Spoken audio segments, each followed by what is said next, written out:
Immaculate, and this movie actually released this past weekend. I was at its world premiere with Sydney Sweeney in attendance, and I was actually in the front row of the theater. So when she did the Q&A afterwards, she was like 10 feet in front of me, which was a very cool experience and a very fun way to watch a movie like this.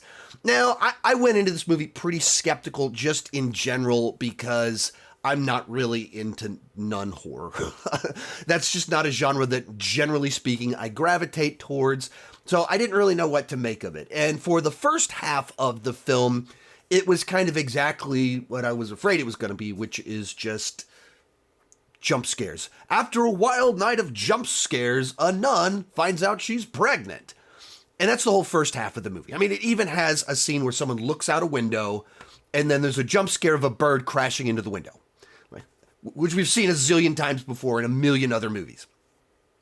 Then you get into the back half of the film where it starts to reveal what's happening. You're like, oh, that's what we're doing? Okay, this is weird and bonkers enough that now you've caught my attention. Now, it took you 60% of the movie to catch my attention, but you did catch my attention.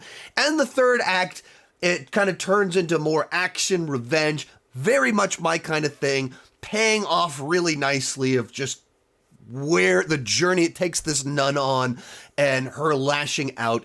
And then in the final shot of the movie, which is, it's like a 2-minute shot, it's like the thing that everyone talks about coming out of the film, whether that's about Sydney Sweeney's performance where she goes for it, and then what they actually do in the final shot of the movie.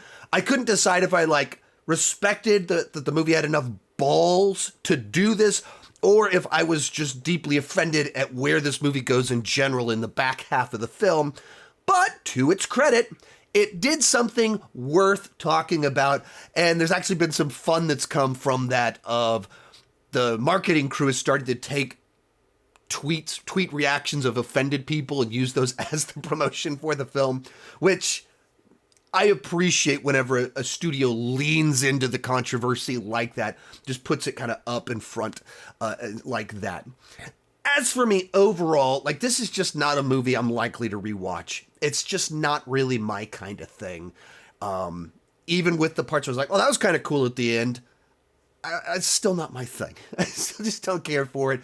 I appreciate that it at least did something interesting in the back half, but the first half, I've just seen that movie so many times before, and it didn't interest me before, and it didn't interest me this time. We'll say this is a movie that Sydney Sweeney was signed on to do 10 years ago in an original version of the script. It never happened. And then as she grew older and had more influence in Hollywood and things like that, decided to produce the film herself. She tracked it down to make the film, and it just feels a lot like she is one of the most business savvy actors of her generation, that she just really knows what she's doing and taking control of her career and guiding it. I very much respect that. I appreciate when someone feels like they actually are trying to guide things and make the career they want happen. And that's what this movie is her effort to do that. So, yeah, it's fine. It'll offend some people. Some people really appreciate it. Today's video is brought to you by Factor. I'm in a crazy busy period of life right now where I'm going to film festivals, Comic Cons, and trying to raise kids. Out of convenience, it's so easy to just eat junk. Eating better is easy with Factor's delicious, ready-to-eat meals. Every fresh, never frozen meal is chef-crafted, dietitian-approved, and ready to go in just 2 minutes. Factor's delicious meals are restaurant quality, and they're ready to heat and eat whenever you are. No prep, no cooking skills required, and no cleanup. You'll have over 35 different options to choose from every week, including Calorie Smart, Protein Plus, and Keto.